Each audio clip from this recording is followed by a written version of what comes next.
서울 강남 빛나는 유리와 철골로 세워진 대진그룹 본사 건물. 이곳에서 오늘 한 청년의 인생이 바뀌려 하고 있습니다. 이제 30년 전 흩어진 가족의 운명이 다시 한 점으로 모이려 하고 있습니다. 여러분은 지금 어디에서 이 사연을 듣고 계신가요? 댓글로 남겨주세요. 영상 시작 전 구독과 좋아요 부탁드립니다. 오늘의 사연 시작합니다. 한주원 30살. 그는 오늘 대진그룹 신입사원 최종 면접자입니다. 낡은 정장을 입고 몇 번이나 손질한 이력서를 가방에 넣은 채 떨리는 마음으로 그는 37층 면접장 앞에 서 있습니다. 그의 손은 미세하게 떨리고 있습니다. 긴장 때문만은 아니었습니다. 어젯밤 병원에서 어머니가 그의 손을 붙잡고 말했습니다. 주원아, 그 회사는 가지 마라. 제발. 하지만 주원은 이 자리에 올 수밖에 없었습니다. 어머니의 암 치료비, 밀린 병원비, 그리고 앞으로 남은 시간, 그 모든 것이 이 면접에 달려 있었기 때문입니다. 들어오세요. 무거운 문이 열리고 주원은 면접장에 들어섭니다. 긴 테이블 너머로 5명의 면접관이 앉아 있습니다. 그 중앙에 백발의 노신사가 있습니다. 한재성 회장, 대진그룹의 창업자이자 이 거대한 제국의 설계자입니다. 75세의 나이에도 그의 눈은 여전히 날카롭고 그의 존재감은 방 전체를 압도합니다. 앉으세요. 주원이 자리에 앉습니다. 땀이 등을 타고 흐르지만 그는 침착하게 자세를 바로잡습니다.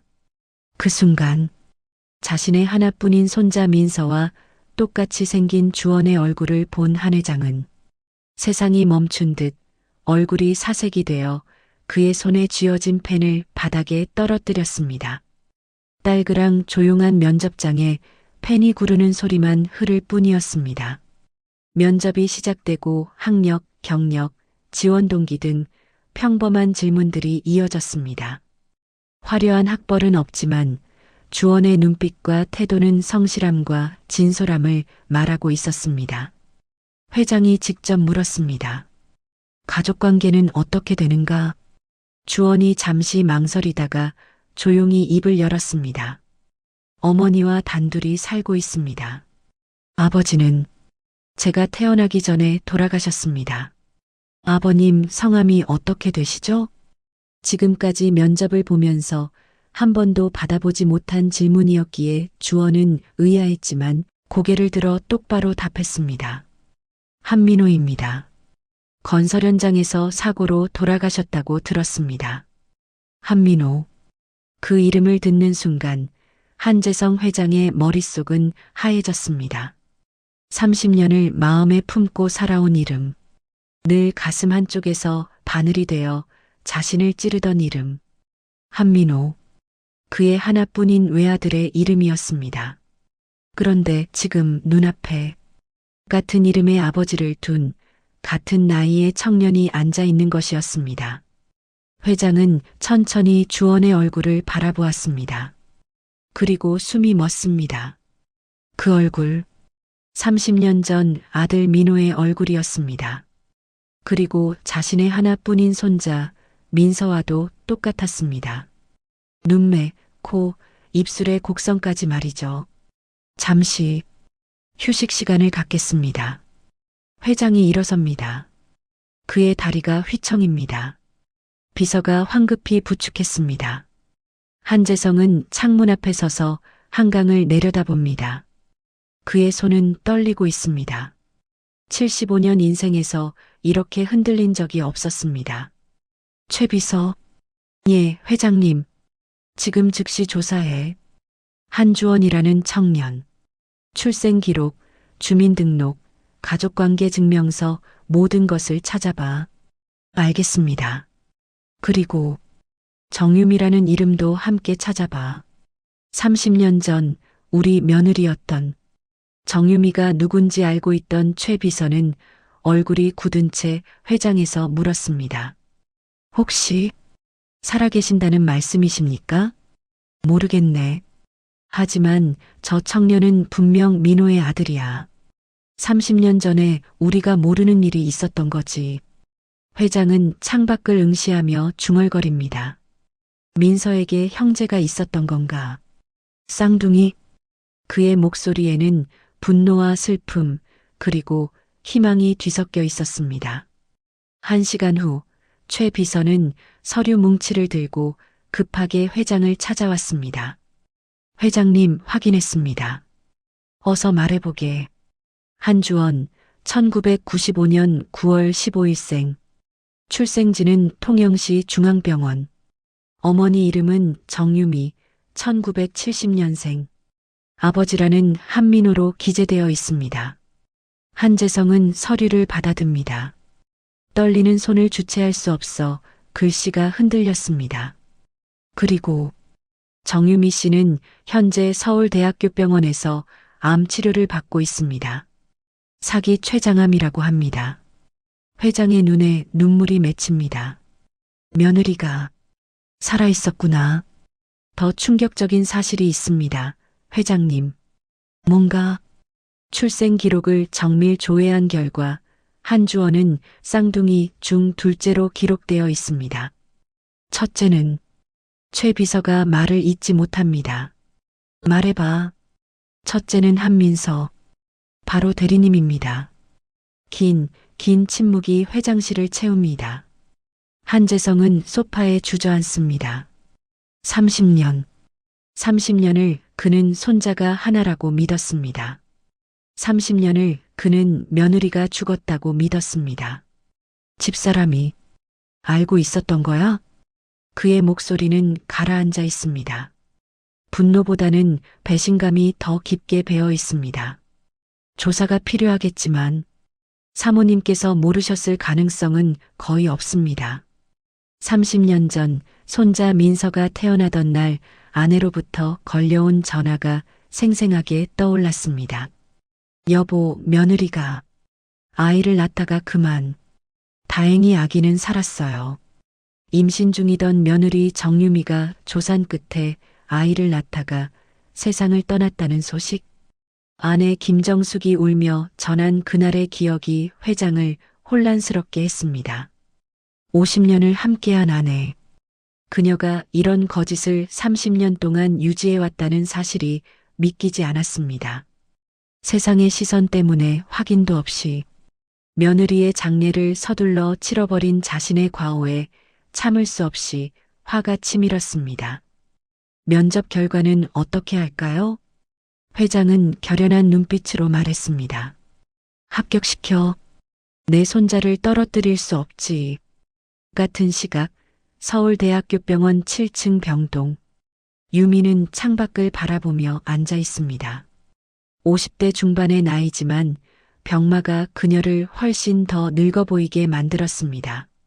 한때 아름다웠을 얼굴은 이제 핏기 없이 창백하고 머리카락은 항암 치료로 많이 빠졌습니다. 그녀의 손에는 휴대폰이 쥐어져 있습니다. 주원에게서 온 마지막 문자 메시지. 엄마, 면접 잘 보고 올게요. 걱정 마세요. 유미의 눈에서 눈물이 흐릅니다. 안 돼. 절대 안 돼. 그녀는 알고 있습니다. 대진그룹이 어떤 곳인지, 그곳에 누가 있는지, 그리고 만약 주원이 그곳에 발을 들이면 어떤 일이 일어날지. 30년 전 그날이 떠올랐습니다. 1995년 통영.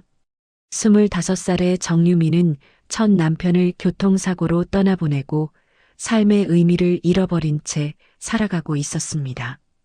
결혼한 지 1년 만의 일이었습니다. 어느 비 오는 날 저녁, 이렇게 남편을 잃은 허망함에 그녀는 우산도 쓰지 않은 채 거리를 방황하고 있었습니다. 정처 없이 어두운 밤길을 걷고 있던 그녀를 보지 못한 차 한 대가 그녀를 치고 말았습니다.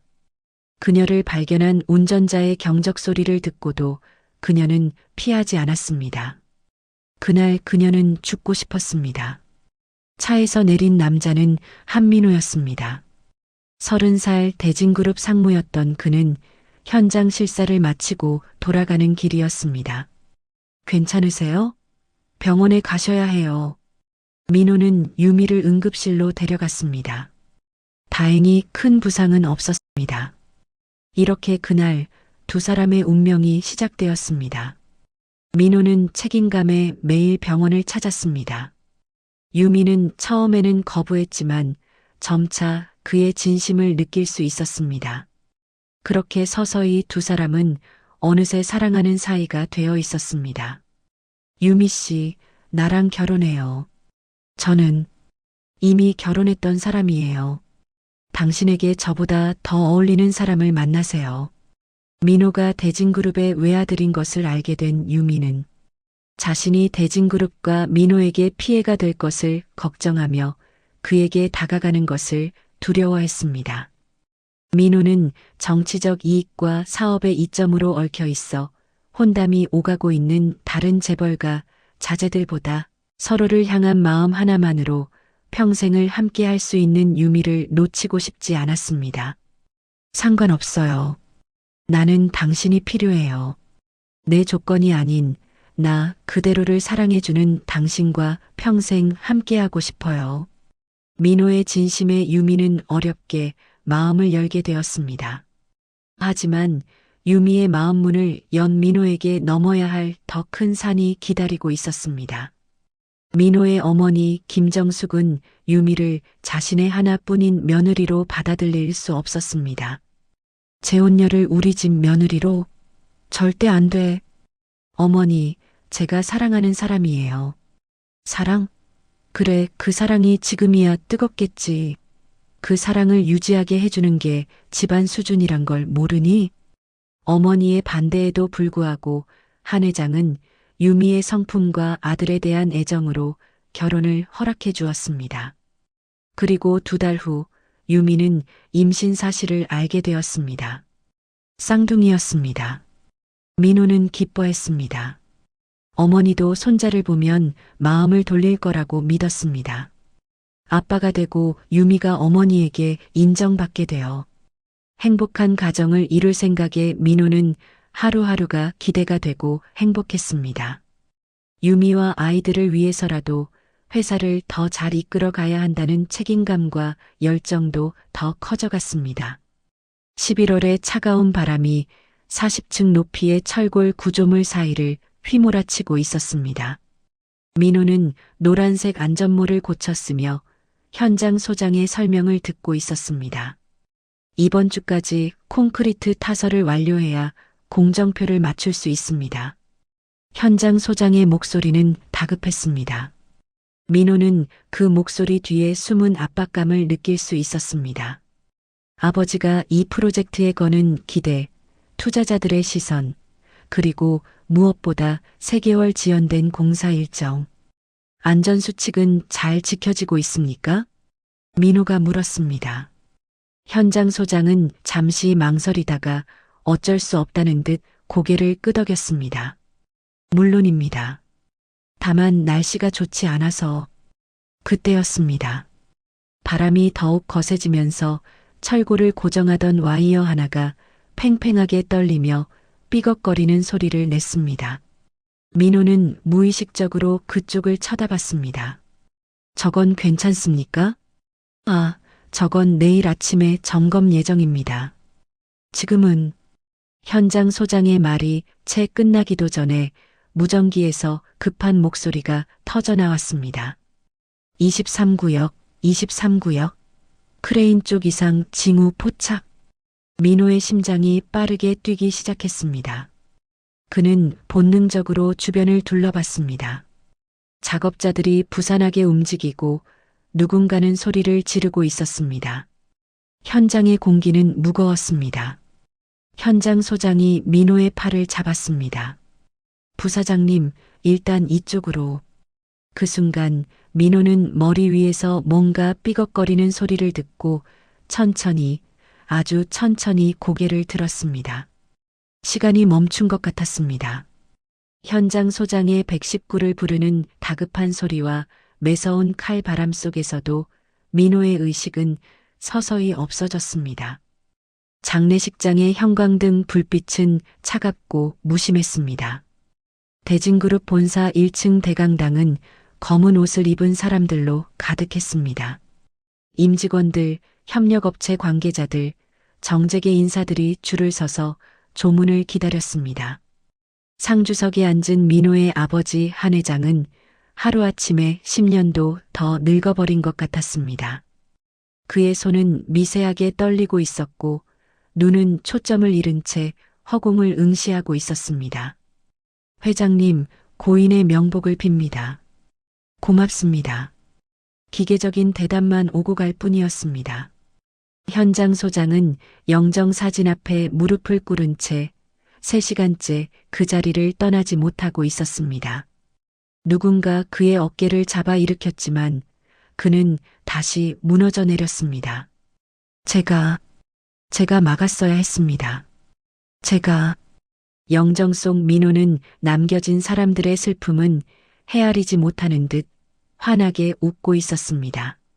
지난달 그룹 창립 기념식에서 찍은 사진이었습니다. 32살 경영학 석사, 3년간의 해외 법인 경험, 그리고 아버지가 물려줄 제국의 유일한 후계자. 이제는 모두 과거형이 되어버렸습니다. 복도 한쪽에서는 고용노동부 조사관들이 현장 관계자들과 낮은 목소리로 대화를 나누고 있었고, 안전수칙 위반, 공기 단축 압박, 부실한 점검 같은 단어들이 들려왔습니다. 민호의 어머니 김정숙은 빈소 뒤편 작은 방에서 믿을 수 없다는 듯 허망하게 눈물만 흘리고 있었습니다. 밖에서는 취재진들이 카메라를 들이대고 있었습니다. 대진그룹 후계자 사망, 건설 현장 안전사고, 재벌 3세의 비극이라는 제목들이 실시간 검색어를 장식하고 있었습니다. 대진그룹의 후계 구도는 백지가 되었고 그룹의 미래도 불투명해지고 있었습니다. 40층 높이의 그 건설 현장은 서울 하늘 아래 멈춰진 채 서 있었습니다. 민호의 사고 소식을 들은 유미는 정신을 붙잡을 수가 없었습니다. 또다시 남편을 잃게 된 상황. 유미는 자신에게 일어난 처참한 현실을 마치 타인처럼 넋놓고 바라볼 수밖에 없었습니다. 뱃속에 두 생명을 품은 채 마주해야 하는 현실을 그녀는 도저히 감당할 자신이 없어 보였습니다. 민호의 어머니 김정숙은 이 모든 상황이 며느리를 잘못 들인 탓이라고 생각했습니다. 자신에게 닥친 예상치 못한 불행의 원인을 어떻게든 찾고 싶었던 걸까요? 정숙은 더 이상 유미로 인해 자신의 가정이 망가지는 것을 볼 수 없었습니다. 정숙은 유미가 해산할 날이 다가오자 유미의 친정이 있는 통영으로 유미를 보냈습니다. 유미를 위한 선택인 것처럼 보였지만 한 회장을 속이기 위한 정숙의 치밀한 계획이었습니다. 유미는 민호와의 신혼집을 떠나 멀리 통영에 가서 출산을 해야 하는 상황이 불안했지만 시어머니 정숙의 뜻에 거부할 힘이 없었습니다. 몸도 마음도 부서져 있었습니다. 1995년 9월 15일 유미는 통영의 한 병원에서 남아 쌍둥이가 태어났습니다. 남편을 잃고 몸과 마음이 지칠 대로 지쳐 있었던 탓이었을까요? 어렵고 고통스러운 출산이었습니다. 유미는 출산 후 기진맥진한 채 정신을 잃었습니다. 긴장과 두려움 속에서 버텨온 유미였습니다. 유미가 정신을 차렸을 때 평온하게 잠들어 있는 아기가 보였습니다. 왜 아기가 한 명이죠? 전 쌍둥이를 낳았어요. 간호사가 조용히 말했습니다. 시어머님께서 한 아이를 데려가셨습니다. 뭐라고요? 유미는 비틀거리며 일어나 복도로 뛰쳐나갔습니다. 하지만 김정숙은 이미 사라진 뒤였습니다. 다시는 회장님 앞에 나타나지 말고 죽은 듯이 살라는 정숙의 메모와 함께 유미는 아이와 병원에 버려졌습니다.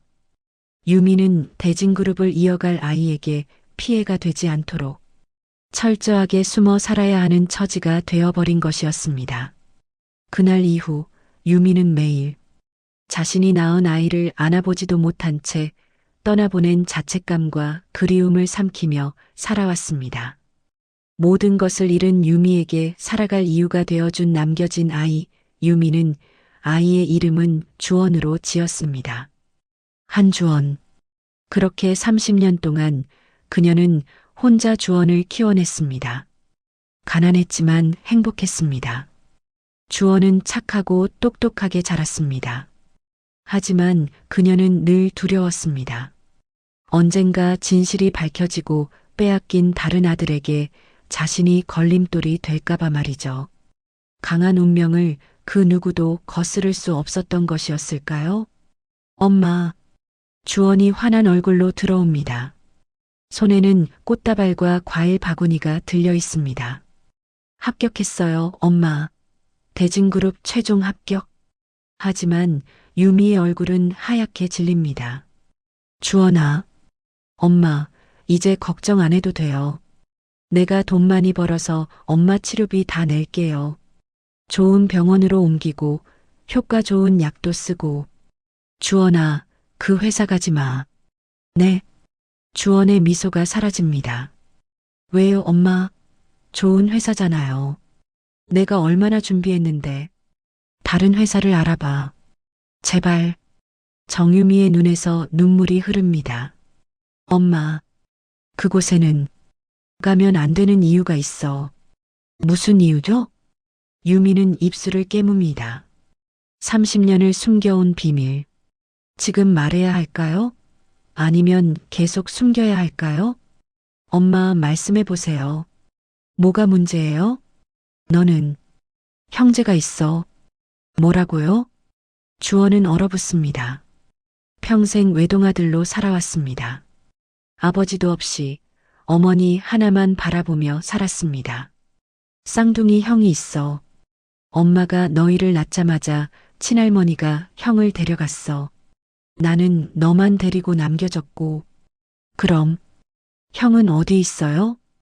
유미는 고개를 떨굽니다. 너희 할아버지 집에서 할머니에게 키워졌지. 할아버지요? 대진그룹 회장 한재성. 그분이 너희 할아버지야. 주원의 머릿속이 하얗게 변합니다. 그가 오늘 면접을 본 곳, 합격한 회사, 그곳이 자신의 할아버지가 세운 회사라니. 그럼 오늘 회장님이 날 봤다는 거네요? 아마 알아보셨을 거야. 너는 내 아버지를 너무 닮았어. 주원은 소파에 주저앉습니다. 그럼 이제 어떻게 되는 거예요? 유미가 주원의 손을 잡습니다. 주원아, 그곳에 가면 안 돼. 그분들은 우릴 받아들이지 않을 거야. 30년 전에도 그랬어. 그리고 내 형을 만나게 되면, 형을 만나면 어떻게 돼요? 모든 게 망가져. 그 집안도 내 형도. 주원은 어머니의 손을 꽉 잡습니다. 엄마, 나 가고 싶어요. 형을 만나고 싶어요. 주원아, 평생 혼자였어요. 친구도 친척도 없이. 그런데 형이 있다고요? 쌍둥이 형이? 유미는 흐느낍니다. 제발, 가지 마. 하지만 주원의 마음은 이미 정해져 있습니다. 엄마, 미안해요. 하지만 전 꼭 가야 해요. 한주원은 대진그룹의 새 직원이 되었습니다. 입사 서류를 제출하고 사원증을 받고 신입사원 연수를 마쳤습니다. 그동안 그는 회장을 다시 보지 못했습니다. 하지만 그는 알고 있습니다. 회장이 자신을 지켜보고 있다는 것을. 입사 첫날 주원은 기획팀에 배치되었습니다. 20명 정도 되는 팀원들, 밝은 사무실, 새 컴퓨터, 신입사원 한주원입니다. 잘 부탁드립니다. 팀원들이 박수를 칩니다. 그중 한 사람, 30대 초반의 여성 대리가 다가옵니다. 반가워요. 저는 이지연 대리예요. 궁금한 거 있으면 언제든 물어봐요. 감사합니다. 주원이 자리에 앉으려는데 누군가 사무실 문을 열고 들어옵니다. 안녕하세요. 한민서 대리입니다. 주원이 고개를 듭니다. 그리고 얼어붙습니다. 한민서, 주원은 자신의 눈을 의심합니다. 거울을 보는 것 같습니다. 아니, 거울보다 더 정확했습니다. 똑같은 키, 똑같은 체격, 똑같은 얼굴, 눈, 코, 입 모든 것이 일치합니다. 표정이 굳은 채 민서도 멈춰섰습니다. 저기, 실례지만 민서가 천천히 다가옵니다. 사무실이 조용해집니다. 모두가 두 사람을 번갈아 봅니다. 이름이 뭐죠? 한주원입니다. 주원? 민서의 목소리가 떨립니다. 성이 한씨세요? 네. 두 사람은 서로를 뚫어지게 바라봅니다. 혹시 생일이 언제세요? 주원이 답합니다. 1995년 9월 15일입니다. 민서의 얼굴이 창백해집니다. 저도 같은 날입니다. 사무실 안에 모든 사람이 숨을 죽입니다. 이지연 대리가 조심스럽게 말합니다. 세상에, 도플갱어? 하지만 두 사람은 알고 있습니다. 이것은 우연이 아니라는 것을. 잠깐, 밖에서 얘기 좀 할 수 있을까요? 민서의 말에 두 사람은 사무실을 나와 복도 끝 테라스로 향합니다. 37층 테라스. 서울 시내가 한눈에 내려다 보입니다. 두 사람은 난간에 기대어 섭니다. 한참 동안 아무도 말하지 않습니다. 민서가 먼저 입을 열었습니다. 저는 평생 외동으로 자랐습니다. 부모님을 잃고 할아버지 밑에서 자랐죠. 부모님이요? 네. 아버지는 제가 태어나기 전에 사고로 돌아가셨고, 어머니는 저를 낳다가 돌아가셨다고 들었습니다. 주원의 가슴이 찢어집니다. 어머니가 살아계시다는 것도 모른 채 지내온 민서가 하염없이 가여웠습니다. 저는 어머니와 살았습니다. 아버지는 저도 본 적이 없고요. 아버지 이름이 한민호입니다. 민서의 눈이 커졌습니다. 제 아버지도 한민호입니다. 민서는 주원에게서 자신의 아버지 이름을 듣는 순간 온몸에 힘이 풀려 벽에 등을 기댈 수밖에 없었습니다. 30년 동안 믿었던 모든 것이 무너지고 있었습니다. 할머니가 거짓말을 하신 거네요. 저도 자세한 건 모릅니다. 어머니께서 많이 아프셔서 많은 얘기를 못 하셨어요. 민서가 주원을 봅니다. 자신과 똑같은 얼굴, 30년을 떨어져 있었던 동생, 어머니를 만나봐도 될까요? 주원이 고개를 끄덕입니다. 어머니께서 형을 보고 싶어 하실 거예요. 두 사람은 난간에서 서울을 내려다봅니다. 같은 도시에서 같은 하늘 아래 30년을 서로 모르고 살아왔습니다. 형? 주원이 조용히 말합니다. 만나서 반가워요. 민서의 눈에서 눈물이 흐릅니다. 두 사람은 처음으로 포옹합니다. 30년 만의 재회. 흩어졌던 반쪽이 다시 만난 순간입니다. 그날 저녁 한재성 회장은 창문 앞에 서서 석양을 바라보고 있습니다. 최 비서가 노크하고 들어옵니다. 회장님, DNA 검사 결과가 나왔습니다. 회장이 돌아섭니다. 그의 손이 떨립니다. 말해봐. 한주원은 회장님의 친손자가 확실합니다. 그리고 한민서 대리와는 일란성 쌍둥이로 확인되었습니다. 회장은 소파에 앉았습니다. 이미 알고 있던 사실이지만 확실하게 확인하고 나니 어디서부터 잘못된 것인지 막막하기만 했습니다. 30년 동안 손자가 둘이었는데 오늘 두 분이 만났다고 합니다. 그래, 만났구나. 회장이 고개를 끄덕입니다. 사모님께는 아직 말씀 안 하셨죠? 말할 수가 있나? 그 사람이 다 꾸민 일인데.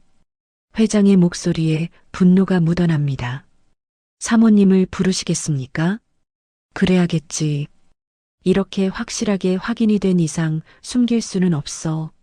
1시간 후 김정숙이 회장실에 도착합니다. 무슨 일로 급하게 부르셨어요? 회장이 그녀를 조용히 바라봅니다. 민서에게 형제가 있었다는 거 알고 있었나? 김정숙의 얼굴이 굳습니다. 무슨 말씀을 하시는 거예요? 김정숙이 애써 침착함을 유지하려 하지만 그녀의 손이 떨립니다. 정유미가 쌍둥이를 낳았어. 30년 전에 당신이 한 명만 데려왔고 그리고 정유미는 죽지 않았어. 30년 동안 혼자 다른 아이를 키우며 살았지. 회장이 일어서서 부인에게 다가갑니다. 왜 그랬나? 왜 거짓말을 했나? 김정숙은 고개를 돌립니다. 나는 회사와 우리 집안을 지키려고 했을 뿐이에요. 집안? 집안을 지킨다는 게 손자를 빼앗고 며느리를 쫓아내는 거였나? 그 여자는 재혼녀였어요. 우리 집안에 어울리지 않는 사람이었다고요. 그 애가 회사 이미지에 타격을 주는 걸 어떻게 보고만 있으라는 거예요? 김정숙의 목소리가 높아졌습니다. 그래서 손자 하나를 버린 거야? 버린 게 아니에요. 한 명은 그 애가 키우고 한 명은 우리가 키우면 되잖아요. 그게 뭐가 잘못됐어요? 회장은 믿을 수 없다는 표정으로 부인을 바라봅니다. 50년을 함께 산 사람이 이렇게 낯설 수가 있을까요? 당신은 어머니도 아니고 할머니도 아니야. 그냥 괴물이야. 회장님, 나가요. 내 앞에서 당장 사라져. 김정숙은 떨리는 다리로 회장실을 나갔습니다. 문이 닫히고 회장은 홀로 남았습니다. 그는 창문 앞에 서서 한참을 울었습니다. 아들을 잃은 슬픔, 손자를 잃었던 30년, 그리고 아내에 대한 배신감 모든 것이 한꺼번에 쏟아져 주체할 수 없었습니다. 민호야, 미안하다. 아버지가 너희를 제대로 지키지 못했구나. 다음 날 아침 서울대학교 병원. 주원과 민서는 함께 병원 복도를 걷고 있습니다. 민서의 걸음이 무겁습니다. 30년 만에 만나는 어머니, 살아계신다는 것을 알게 된 어머니. 괜찮으세요, 형?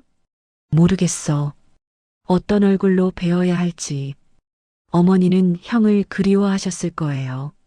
나를 버린 건데. 버린 게 아니에요. 빼앗긴 거죠. 민서가 걸음을 멈춥니다. 주원아, 만약 어머니께서 날 원망하시면. 그럴 리 없어요. 형은 아무 잘못이 없어요. 천리길처럼 길게 느껴진 병원 복도를 지나 7층 병동에 도착한 주원이 병실 문을 열며 들어왔습니다. 엄마, 나야. 들어와. 문이 열립니다. 정유미는 침대에 앉아 있습니다. 그녀의 눈은 붓고 얼굴은 더욱 창백해졌습니다. 그리고 그녀의 시선이 민서에게 향합니다. 유미와 민서는 모든 시공간이 멈춰버린 듯 그렇게 서로 마주하고 있었습니다. 30년 전 빼앗긴 아들, 품에 안아보지도 못한 채 헤어진 아이. 이제 그는 어엿한 어른이 되어 서 있습니다. 주원과 똑같은 얼굴로. 민서야. 그녀의 목소리는 떨립니다. 민서는 한 걸음 한 걸음 다가갑니다. 그의 눈에서도 눈물이 흐르고 있었습니다. 어머니. 그 한마디에 30년의 시간이 녹아내리고 있었습니다. 어머니와 아들이 30년 만에 서로의 온기를 느끼며 손을 잡았습니다. 그 온기는 서로의 존재를 확인시켜주는 온기였습니다. 미안해. 너를 지키지 못해서. 미안해. 아니에요, 어머니. 어머니 잘못이 아니었잖아요. 민서가 무릎을 꿇고 어머니를 안았습니다. 유미는 아들의 등을 쓰다듬습니다. 30년 동안 하고 그토록 싶었던 일. 주원도 다가와 어머니와 형을 안습니다. 세 사람은 오랫동안 울었습니다. 기쁨의 눈물, 슬픔의 눈물, 그리움의 눈물. 엄마, 이제 우리 다시는 떨어지지 말아요. 주원이 말합니다. 그래. 이제 다시는. 정유미는 두 아들을 번갈아 봅니다. 주원과 민서. 똑같이 생긴 두 아들. 30년 만에 완성된 가족. 너희 할아버지는 알고 계시니? 민서가 고개를 끄덕입니다. 네. 할아버지께서 DNA 검사까지 하셨어요. 그럼 할아버지께서 어머니를 만나고 싶어 하세요. 유미의 얼굴에 두려움이 스칩니다. 나는 그분을 만날 자격이. 어머니. 민서가 어머니의 손을 잡습니다. 할아버지 또한 어머니가 돌아가신 줄 알고 사셨어요. 할아버지가 모든 사실을 아셨다면 우리가 이렇게 이별한 채 살지 않아도 됐을 거예요. 이제 모든 진실이 밝혀졌어요. 정유미는 한숨을 깊게 쉽니다. 30년 동안 숨죽여 살아온 비밀이 마침내 밝혀진 것입니다. 그럼 내가 가봐야겠구나. 3일 후 대진그룹 본사 1층 로비. 한재성 회장이 기다리고 있었습니다. 그는 정장 대신 평상복을 입고 있습니다. 오늘은 회장이 아니라 시아버지로서 만나려 합니다. 엘리베이터가 열리고 정유미가 걸어 나옵니다. 주원과 민서의 양옆 부축을 받으며 유미가 걸어 나왔습니다. 30년 만의 재회입니다. 아버님. 눈물과 회한으로 차마 회장의 얼굴을 볼 수 없던 유미는 고개를 숙였습니다. 회장은 그녀를 봅니다. 한때 며느리였던 여인. 이제는 병마에 시달리는 연약한 모습이지만 그녀의 눈빛은 여전히 강인합니다.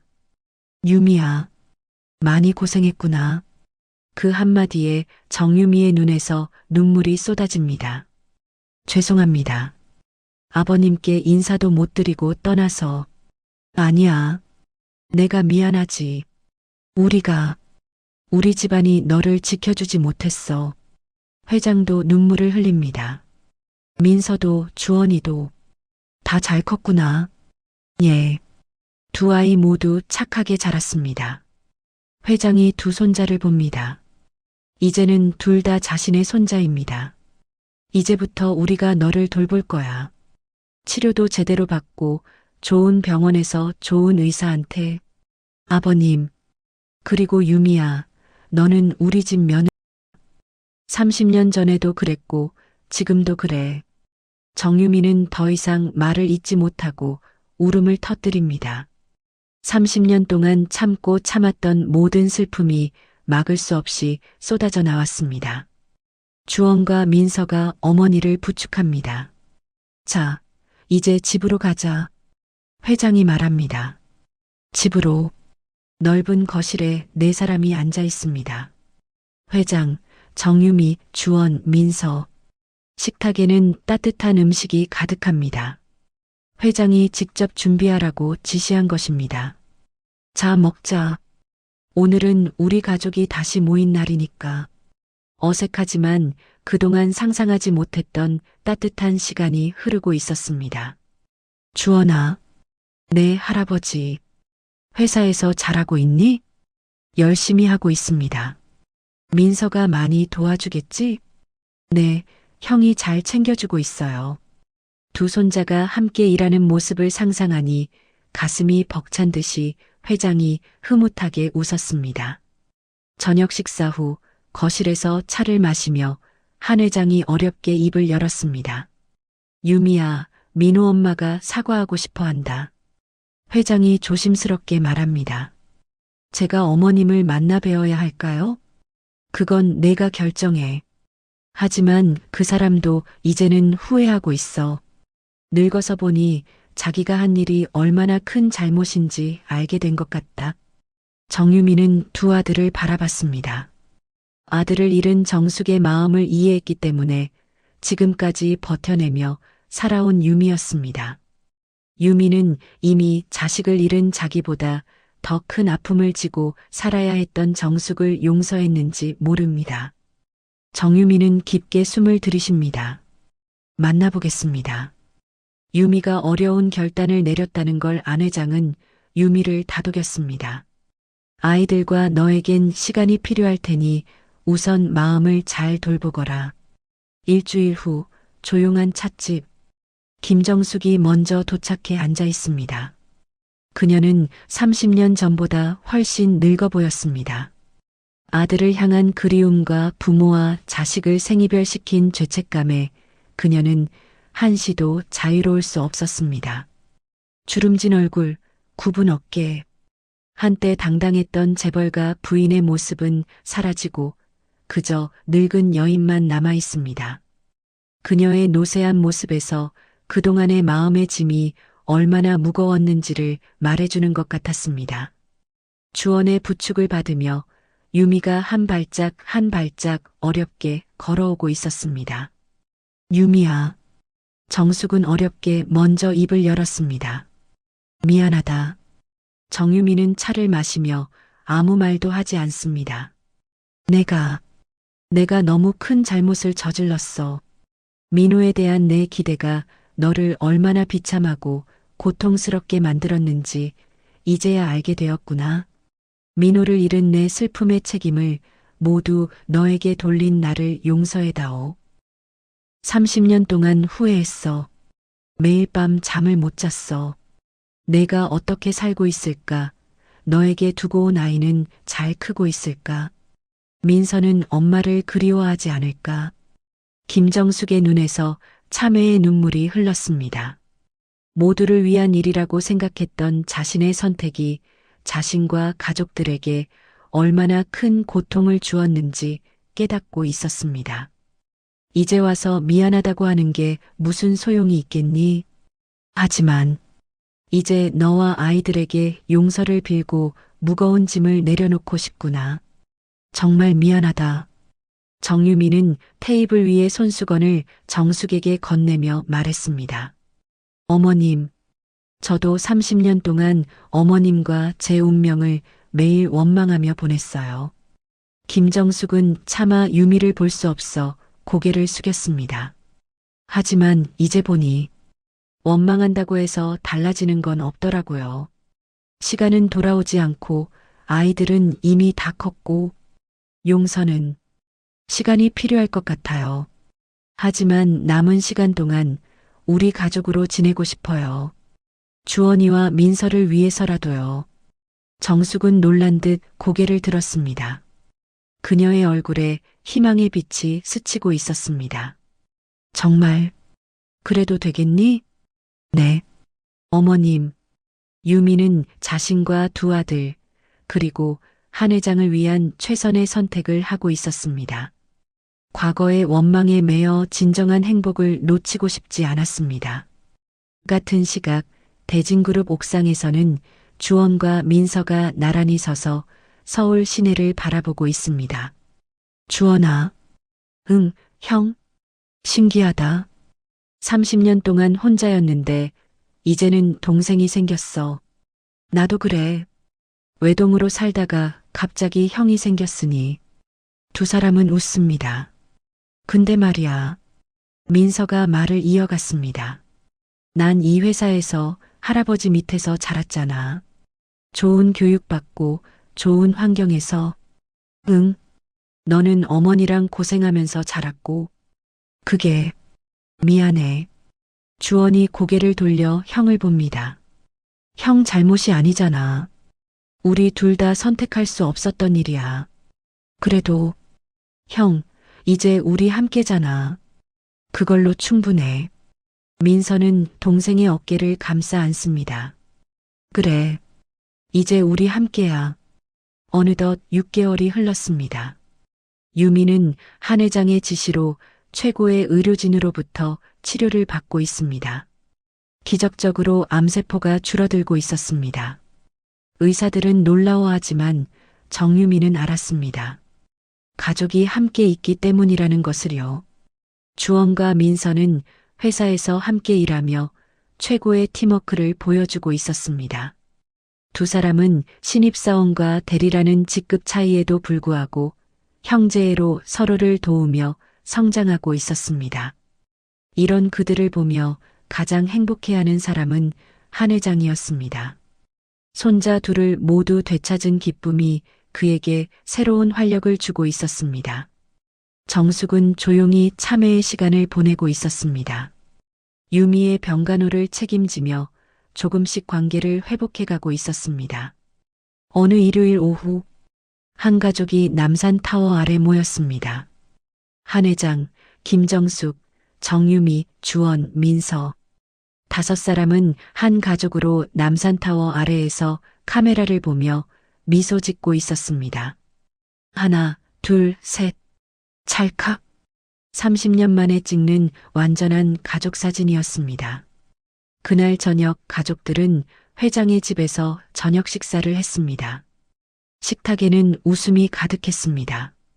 주원과 민서는 어린 시절 이야기를 나누며 잃어버린 시간을 채워갔습니다. 유미와 정숙은 함께 차를 마시며 여유로운 시간을 보내고 회장은 거실 소파에 앉아 식구들을 흐뭇하게 바라봅니다. 피로 연결된 하지만 더 중요한 것은 사랑으로 이어진 사람들. 이들은 가족이었습니다. 30년 전 이들이 겪어야 했던 이별과 아픔은 세월을 지나 더 강한 힘, 사랑과 용서가 되어 다시 그들을 하나로 모았습니다. 때로 인생은 우리를 흩어놓습니다. 때로 운명은 잔인합니다. 하지만 가족의 끈은 결코 끊어지지 않았습니다. 시간이 걸릴 수도, 아픔이 따를 수도 있지만 진실은 언젠가 밝혀지고 사랑은 결국 승리합니다. 대진그룹 본사 건물. 그곳에서 시작된 한 청년의 면접은 30년 흩어졌던 가족을 다시 하나로 모았습니다. 이것이 바로 가족의 힘입니다. 이것이 바로 사랑의 기적입니다. 오늘의 가족 이야기가 여러분에게 감동을 드렸나요? 앞으로도 여러분의 일상에 잔잔한 위로와 감동이 될 사연으로 찾아뵐 수 있도록 구독과 좋아요를 꾹 눌러주세요. 그리고 사연의 주인공에게 따뜻한 말씀도 댓글로 부탁드립니다. 오늘도 당신과 함께하고 싶은 함께하는 오늘이었습니다.